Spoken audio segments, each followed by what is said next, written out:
Glória a Deus, paz do Senhor Jesus, que louvor poderoso, abençoado. Espero que você tenha sentido a presença de Deus, espero que Deus tenha falado ao teu coração e com certeza agora, no momento da palavra, você vai ainda se conectar com Deus ainda mais.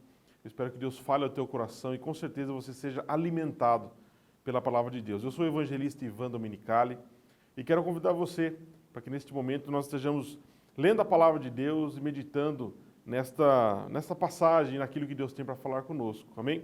Você que pode, abra sua Bíblia comigo no Evangelho de Mateus, Mateus capítulo 21, nós vamos ler a partir do verso 33, amém? Mateus capítulo 21, verso 33, uma parábola de Jesus, um texto conhecido, que diz assim: Atentai noutra parábola. Havia um homem, dono de casa, que plantou uma vinha, cercou-a de uma sebe, construiu nela um lagar, edificou-lhe uma torre e arrendou-a a uns lavradores, depois se ausentou do país. Ao tempo da colheita, enviou-lhe os seus servos aos lavradores para receber os frutos que lhe tocavam. E os lavradores, agarrando os servos, espancaram a um, mataram a outro, e a outro apedrejaram. Enviou ainda outros servos em maior número, e trataram-nos da mesma sorte. E por último enviou-lhes o seu próprio filho, dizendo: A meu filho respeitarão. Mas os lavradores, vendo o filho, disseram entre si: Este é o herdeiro. Ora, vamos, matemo-lo e apoderemo-nos da sua herança. E agarrando-o, lançaram-no fora da vinha e o mataram. Quando, pois, vier o senhor da vinha, que fará àqueles lavradores? Perguntou Jesus. Responderam-lhe: Fará perecer horrivelmente a esses malvados e arrendará a vinha a outros lavradores, que lhe remetam os frutos nos seus devidos tempos. Perguntou-lhe Jesus: Nunca lestes nas Escrituras? A pedra que os construtores rejeitaram, essa veio a ser a principal pedra angular. Isto procede do Senhor e é maravilhoso aos nossos olhos. Portanto vos digo que o reino de Deus vos será tirado e será entregue a um povo que lhe produza os respectivos frutos. Todo que cair sobre esta pedra ficará em pedaços, e aquele sobre quem ela cair ficará reduzido a pó. Os principais sacerdotes e os fariseus, ouvindo estas parábolas, entenderam que era a respeito deles que Jesus falava. E conquanto buscassem prendê-lo, temeram as multidões, porque estas o consideravam como profeta. Vamos orar? Meu Deus, no nome de Jesus.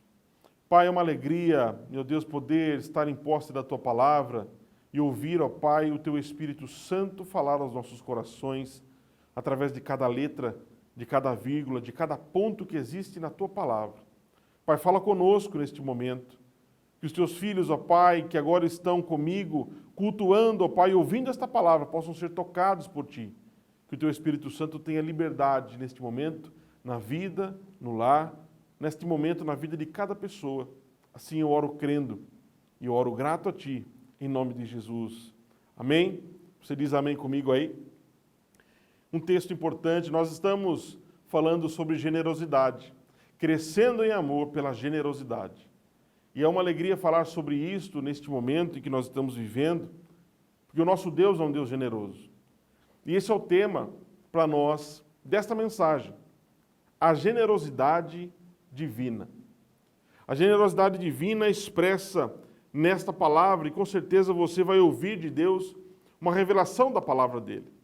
Nós estamos aqui diante da palavra de Deus, e esse texto que nós lemos faz menção, ele fala claramente à humanidade.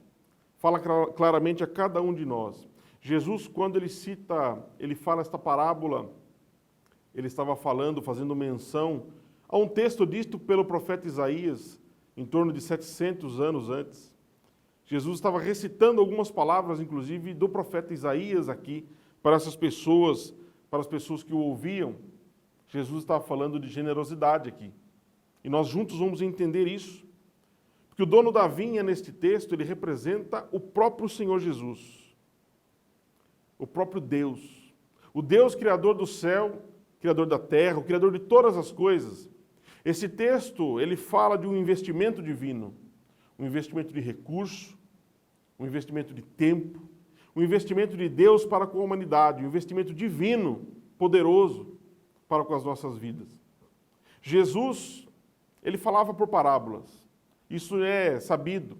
A Bíblia, nos evangelhos, existem muitas parábolas de Jesus, em torno de 40 parábolas. Jesus contou, Jesus falou. E eu gosto muito de dizer isso, que Jesus tinha uma didática simples, porém não simplória, mas simples. Jesus falava de maneira simples para que as pessoas que o ouvissem, inclusive nos dias de hoje, pudessem entender de forma prática.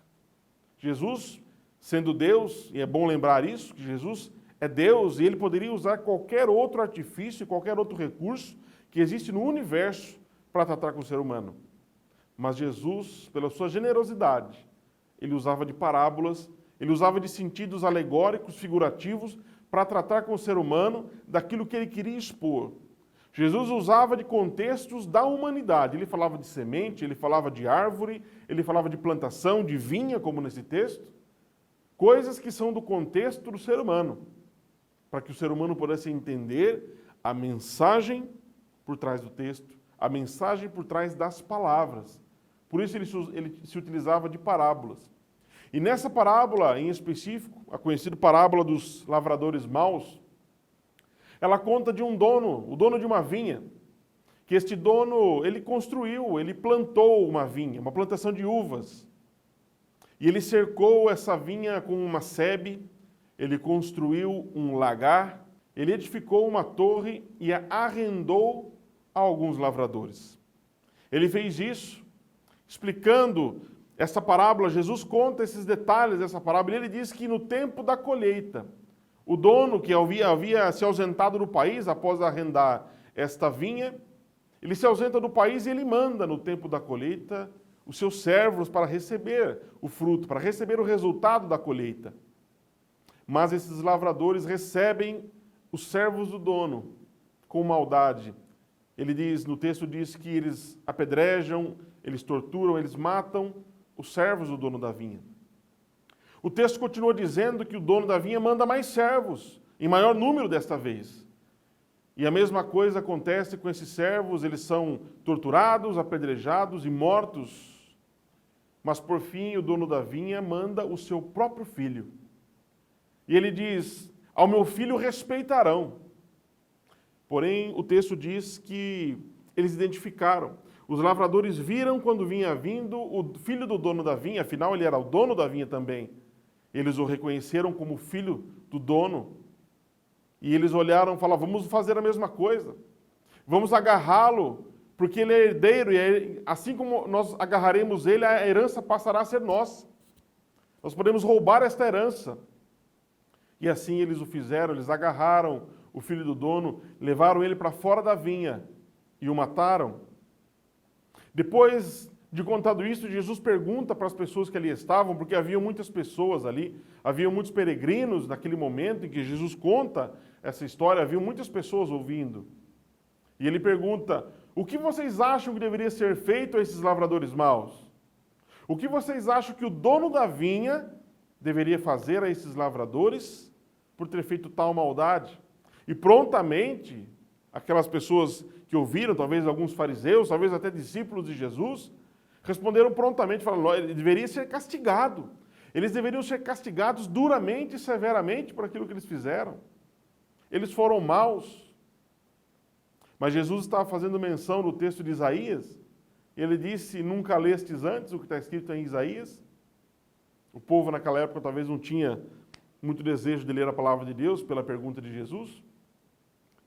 E no texto de Isaías mostra exatamente esta passagem, faz alusão a esta passagem. E assim como todas as parábolas de Jesus, elas têm um sentido alegórico, um sentido figurativo, de nos transmitir de maneira simples um recado divino, uma mensagem divina. E isto é um apontamento da generosidade divina, de usar uma parábola, de usar um texto simples, para falar comigo e falar com você. E essa parábola não é diferente. O dono da vinha representa o próprio Deus. A vinha, citada no texto, é o povo de Deus. Na Bíblia nós encontramos diversas passagens onde o povo de Israel é chamado de vinha, de videira. A vinha é o povo de Deus, representa nós. Os servos que são mandados pelo dono da vinha são Moisés, Noé, Josué, Calebe e tantos outros que passaram pela palavra de Deus, que foram enviados por Deus para falar com o povo de Deus, para tratar com o povo de Deus, para zelar pelas coisas de Deus e conduzir o povo. E os outros demais servos, que é o que o texto cita, que Jesus cita, são os juízes, os reis, os profetas, Elias, Eliseu, Malaquias, Zacarias, Isaías, Jeremias, tantos outros, Esther, Ruth, homens e mulheres de Deus que foram enviados por Deus, um investimento divino na minha e na tua vida, para falar contigo, falar comigo, falar com o povo daquela época, que até hoje nos transmite uma mensagem. Isso é um investimento divino. No texto, por fim, fala que o dono da vinha enviou seu filho. E Jesus, quando fala isso, fazia menção e referia-se a si mesmo, como sendo o filho do dono da vinha, que foi reconhecido como filho, foi reconhecido como herdeiro, mas foi tratado da mesma maneira, foi levado para fora da cidade e foi morto numa cruz, morto no Monte Calvário, foi humilhado, assim como os demais. Assim como o ser humano tem tratado o investimento divino. O ser humano tem tratado ao longo das gerações o investimento divino desta maneira, de maneira indiferente. Feita esta conexão da parábola com o contexto dela, eu quero te convidar a olhar e focar em apenas um versículo dessa parábola que nós lemos, que é o primeiro versículo. O versículo 33, eu vou ler novamente, que diz assim: Atentai noutra parábola. Havia um homem, dono de casa, que plantou uma vinha, cercou-a de uma sebe, construiu nela um lagar, edificou-lhe uma torre e arrendou-a a uns lavradores. Depois se ausentou do país. Esse versículo, irmãos, ele me chama muita atenção. Você que está me assistindo agora, ele nos chama a atenção porque Jesus detalhou o que tinha naquela vinha. E se Jesus detalhou, quem somos nós para não detalhar, não é verdade? Como essa parábola ela tem um sentido alegórico, Deus fala conosco um sentido que existe neste versículo. Afinal, Jesus detalhou algo que não precisava ser detalhado. Eles sabiam cultivar uvas como ninguém.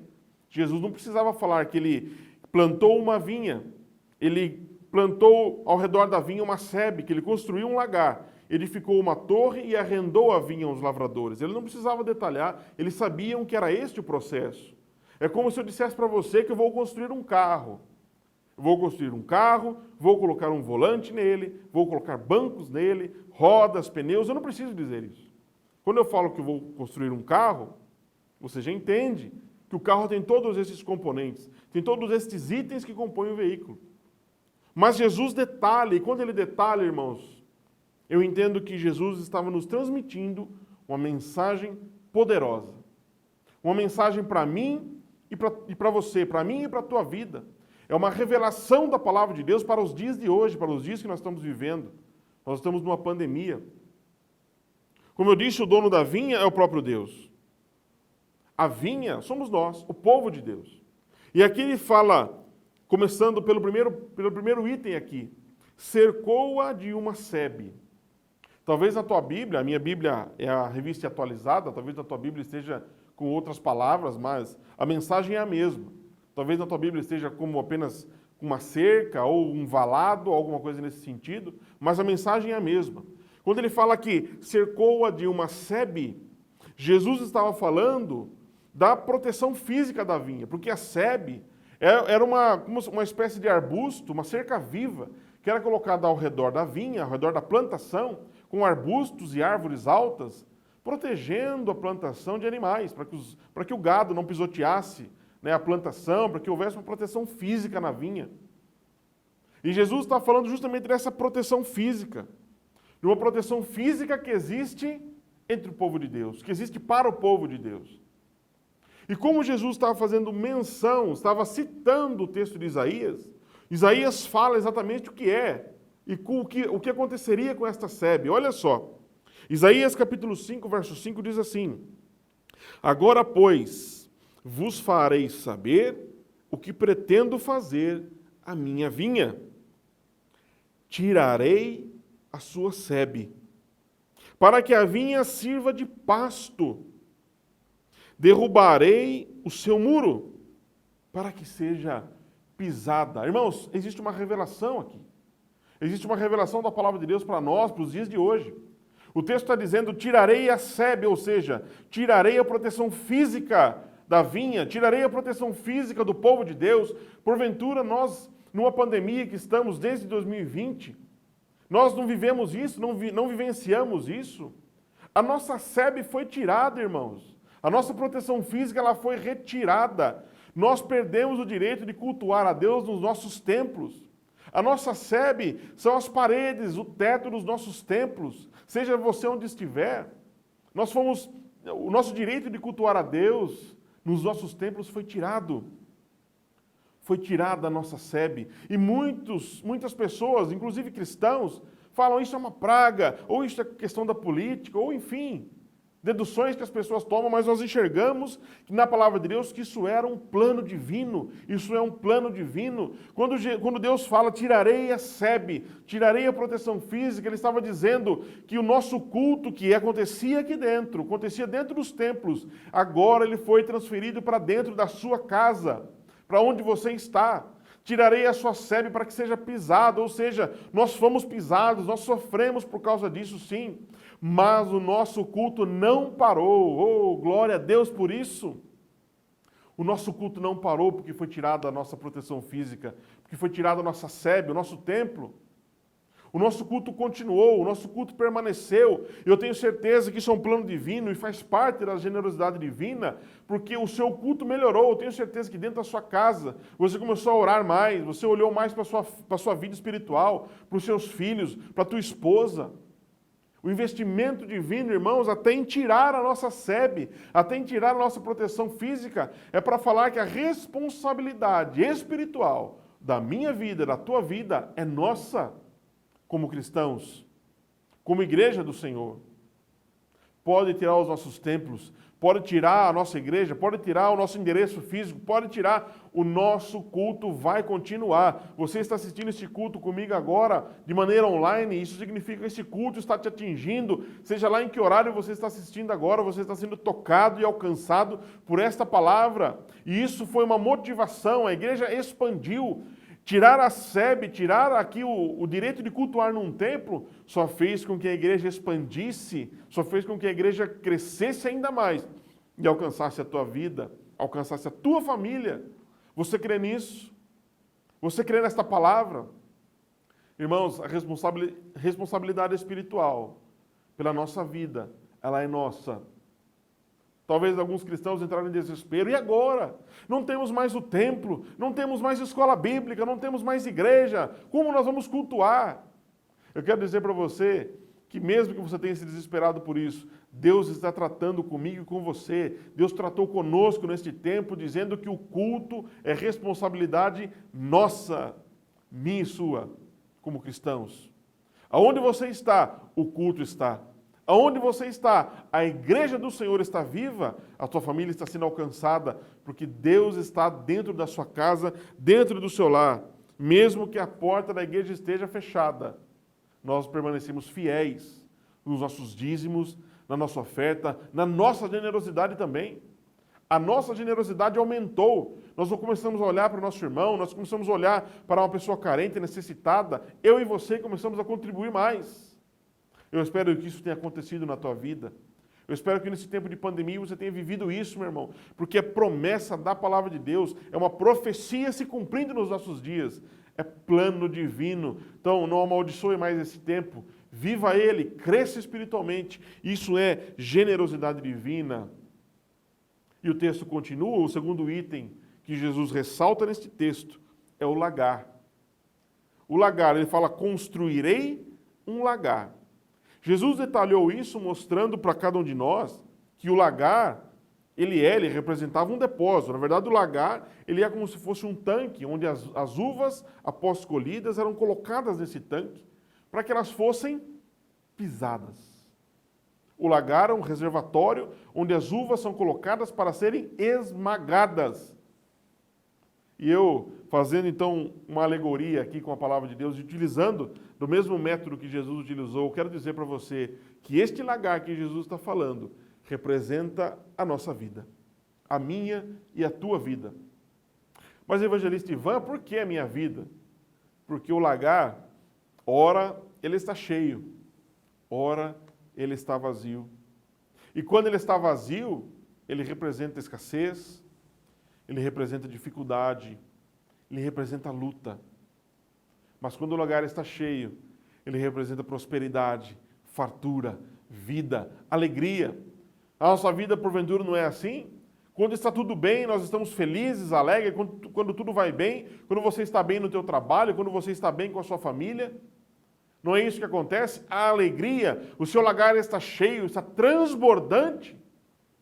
E quando o seu lagar está vazio, a escassez, a dificuldade, as lutas começam a bater as portas, não é assim que acontece na nossa vida? Então Jesus estava nos ensinando sobre o lagar, sobre aquilo que representa a nossa vida. Muitas vezes nós olhamos para a nossa vida e falamos, puxa, o nosso lagar, minha vida está vazia, minha vida está um fracasso, eu estou sofrendo. Ou não, ou talvez você esteja vivendo um momento, nossa, que alegria, está tudo tão bem, minha família, ninguém contraiu o coronavírus, está tudo tão tranquilo, glória a Deus por isso, graças a Deus por isso, estou bem no meu trabalho, estou bem no meu emprego.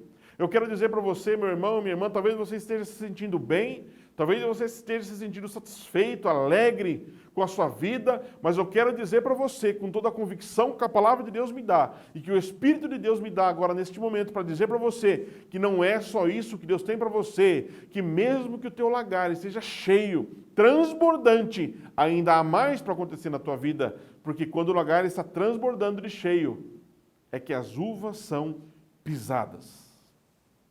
Irmãos, entenda, eu não estou dizendo sobre castigo divino, muito pelo contrário, eu estou falando de generosidade divina.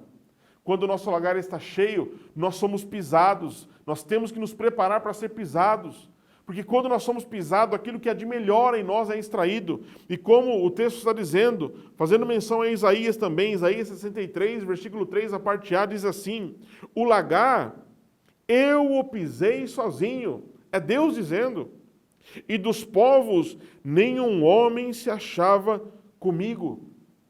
Irmãos, quando a nossa vida está tudo bem, está tudo ótimo, nós temos como cristão que nos preparar. Você que está me assistindo agora, saiba que é isso que acontece. Quando tudo vai bem, prepare-se, porque Deus quer provar que existe mais na tua vida. Tem coisas mais importantes para acontecer, poderosas para acontecer na tua vida. Tem coisas maiores para acontecer. Então, quando você acha que está tudo bem, prepare-se para ser pisado, porque quando pisado, aquilo que é de melhor na uva é extraído. O seu suco, o seu vinho, aquele produto de alta qualidade.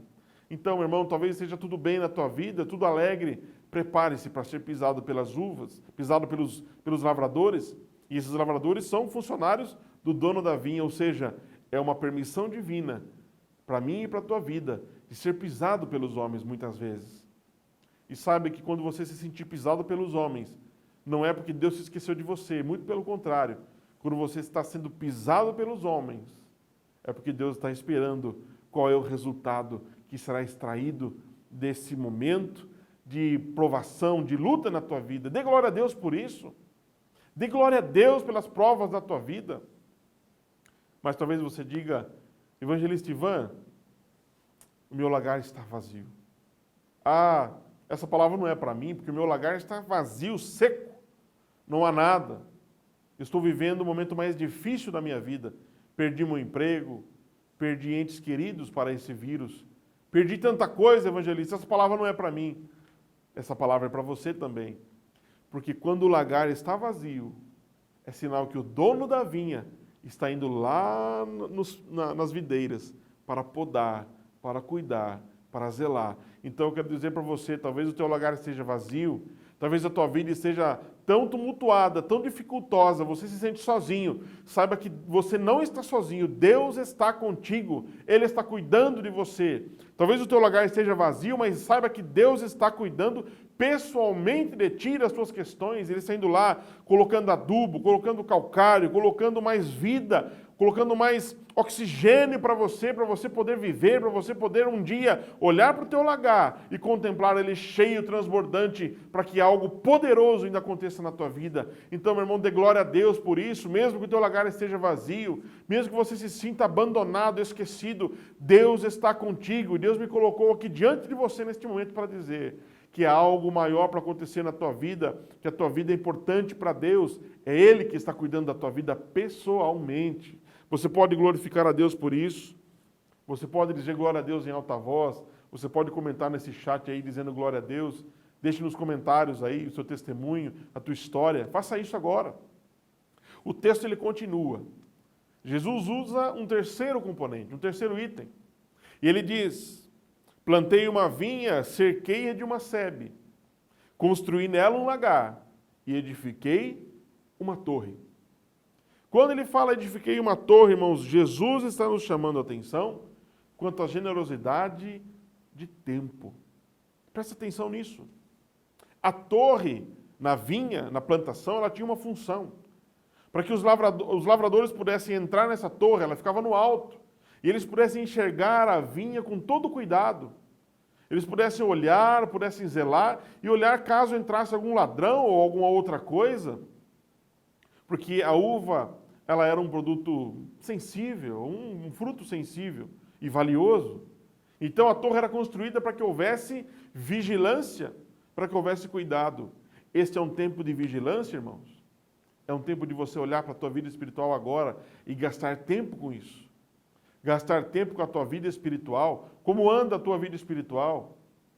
Talvez a tua mente esteja focada em cada problema, em cada conta que você tem a pagar, em cada compromisso, tantas ligações, tantas coisas têm acontecido na tua vida, e você tem deixado de lado a tua vida espiritual e aquilo que Deus quer fazer na tua vida. Saiba que Deus está falando para nós: construa uma torre hoje na sua vida, uma torre de vigilância, uma torre para você olhar para os detalhes, olhar por cima, e quem olha por cima enxerga coisas fora do lugar. É isso que Deus está propondo para mim e para você neste momento.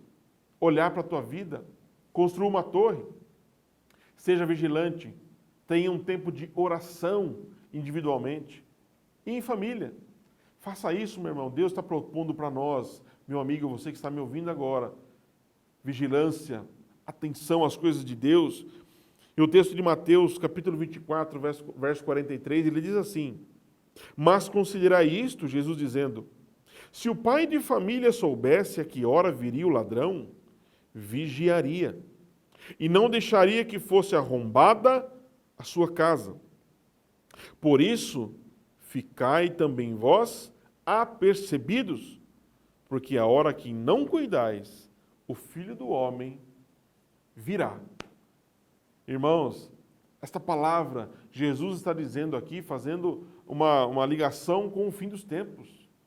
Veja só, nesse tempo de pandemia, olha a generosidade de Deus para a nossa vida aqui, irmãos. Falando para nós nos prepararmos, ter um tempo de vigilância, de cuidado, de zelo com as coisas de Deus. A tua vida é importante, os seus problemas são importantes, tem que ser resolvido, mas as coisas de Deus em primeiro lugar, buscai, pois, em primeiro lugar, o reino de Deus, a sua justiça, e todas as demais coisas vos serão acrescentadas.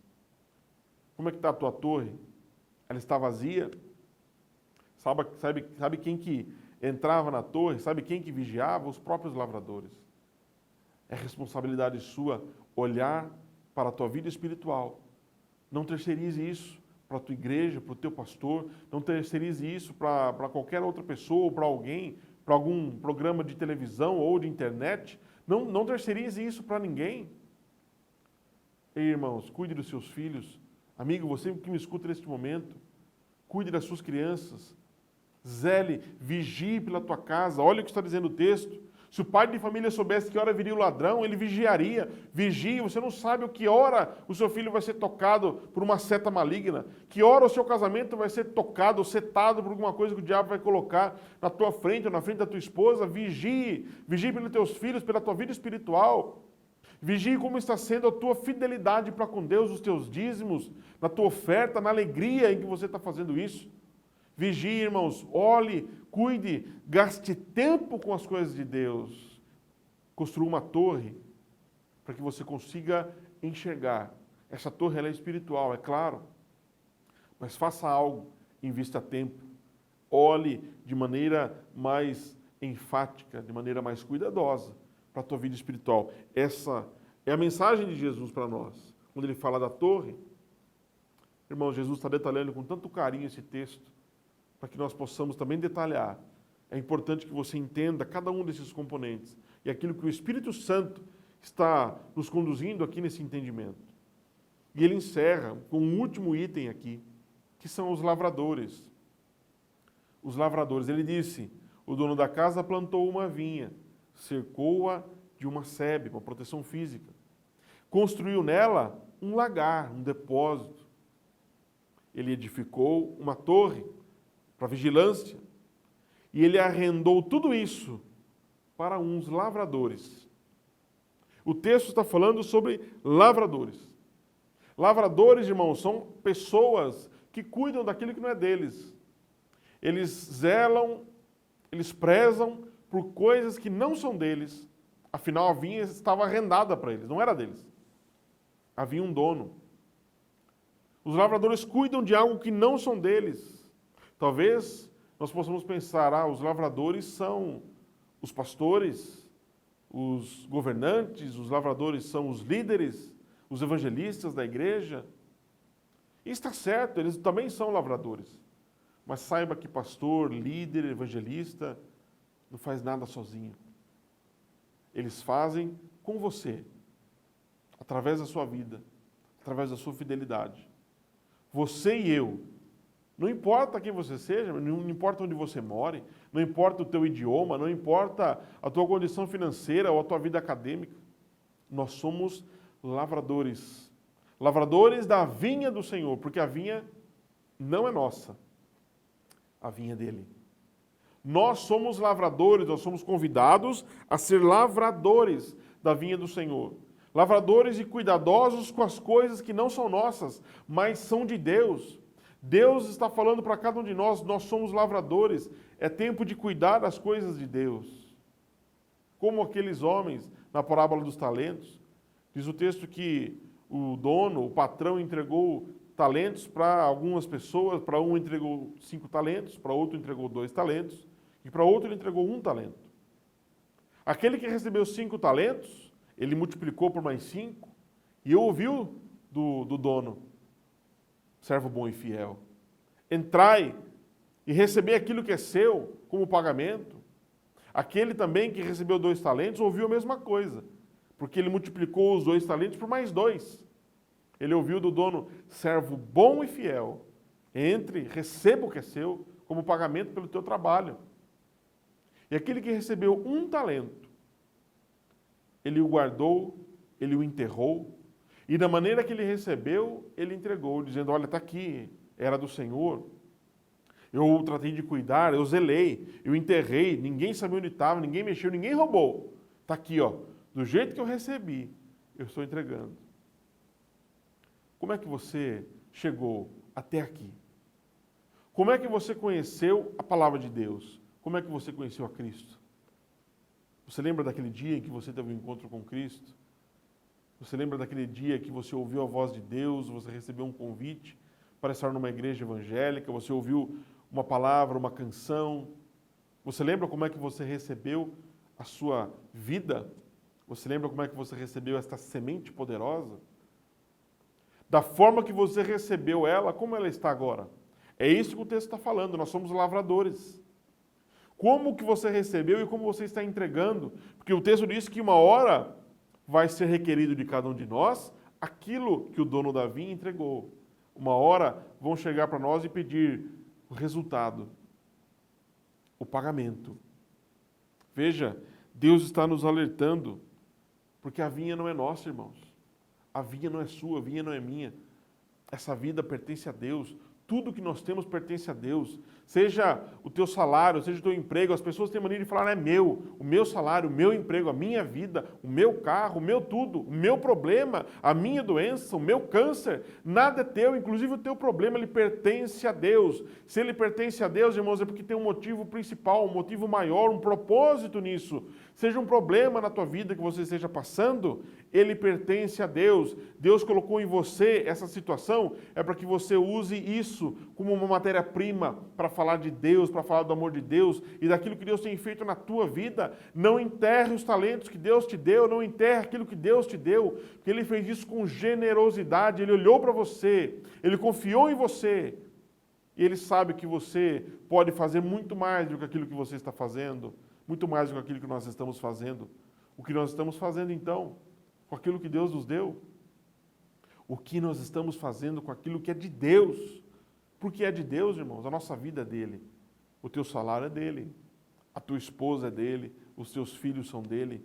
Nada é nosso. Tudo pertence a ele. Nós apenas somos lavradores.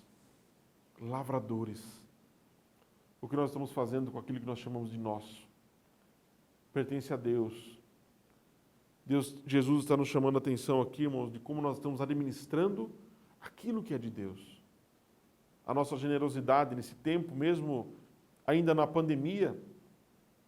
Eu não sei quando você vai assistir este vídeo, mas independente do período que nós estamos vivendo e que a sociedade esteja vivendo, o investimento divino ele permanece, ele continua, assim como ele durou por todo esse período, assim como ele perdura desde a fundação do mundo.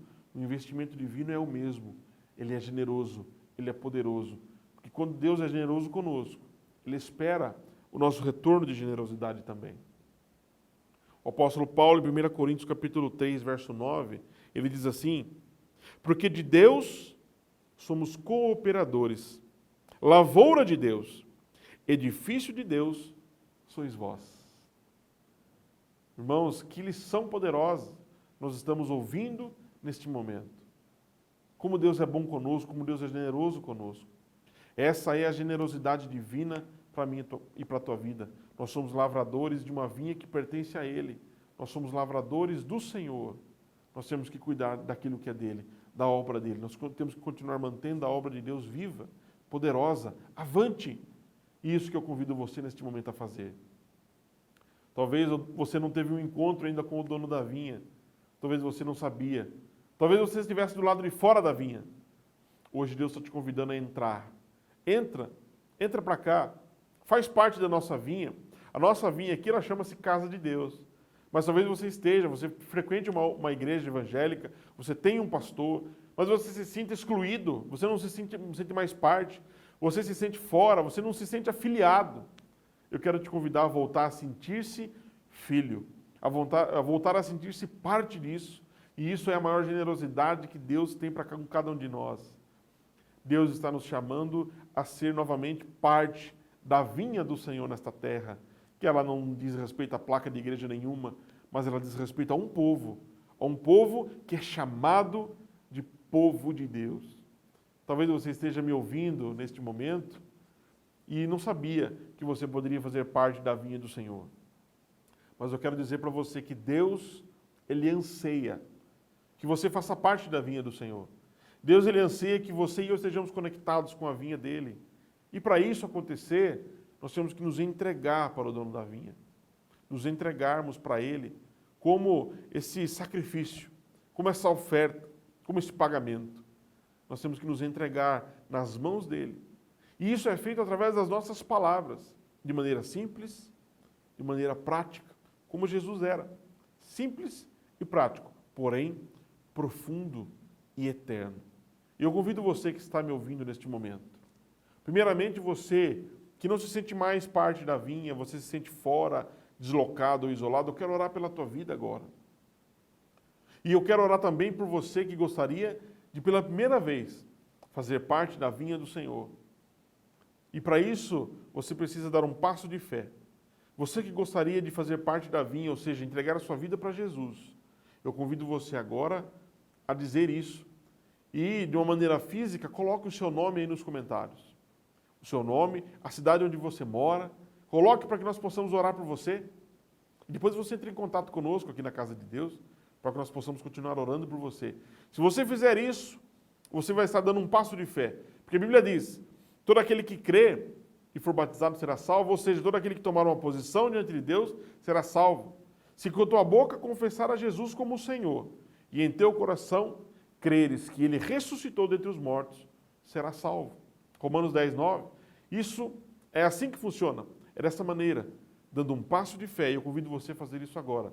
Se você quer aceitar Jesus como seu Senhor, como seu Salvador, se você quer voltar para os braços do Senhor, coloque o teu nome aí, para que nós possamos orar por você. E eu vou orar por você neste momento.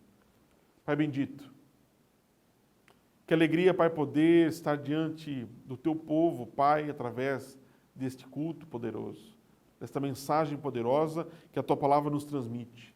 Meu Deus, é uma alegria, Pai, poder estar diante da tua palavra, e eu sei que essa pessoa agora, que está orando, ouvindo, Pai, este culto, está sendo tocado pelo teu Espírito Santo, e está sendo movido, ó Pai, a ter uma vida ligada a Ti. Ó Pai, recebe esta vida agora. Recebe, ó Pai, e escreve este nome no livro da vida, para que ele possa fazer parte da vinha do Senhor, e assim desfrutar daquilo que o Senhor tem para cada um de nós aqui neste mundo, mas muito mais do que isso, eternamente. Obrigado, Pai, por este privilégio. Eu oro em nome de Jesus. Amém. Eu ainda quero orar por você que tem um pedido de oração. Talvez você colocou o seu pedido de oração aí no chat. Faça isso, coloque um pedido de oração. Eu quero orar por você agora. Coloque o seu pedido, eu vou orar impondo as mãos aqui sobre este celular, simbolizando que você está sendo tocado e o seu pedido está chegando no altar do Senhor agora. Coloque o teu pedido de oração, eu vou orar. Eu vou orar por você. Pai bendito, no nome de Jesus também, ó Pai, esses pedidos de oração. Pessoas, ó Pai, que estão enfermas, estão, ó Pai, talvez passando por necessidades financeiras, crises profundas. Ó Pai, depressão, Pai, em nome de Jesus, vem com a tua providência, Pai, que os teus anjos agora estejam visitando essas famílias, esses lares, onde quer que essa pessoa esteja agora. Ó Pai, que o teu nome seja glorificado nesta vitória que o Senhor está proporcionando nesta vida, nesta família. Eu creio nisso, ó Pai, creio no teu poder. Eu oro pela fé, Pai, crendo na vitória. Abençoa este lar, abençoa esta família, traz de volta este filho, cura, Pai, esta enfermidade. Oh, meu Deus, abre uma porta de emprego para o teu servo, para a tua filha, abençoa. Oh, Pai, abençoa este casamento. Senhor, eu oro pela fé, crendo no teu poder e crendo na tua generosidade para conosco, eternamente. Assim eu oro crendo em nome de Jesus. Se você crer comigo, diga amém. Coloque amém no chat aí. Que Deus te abençoe, meu irmão. Que Deus te abençoe, meu amigo. Você que nos assistiu, continue nos acompanhando nas redes sociais. É uma alegria estar com você. Que Deus te abençoe em nome de Jesus.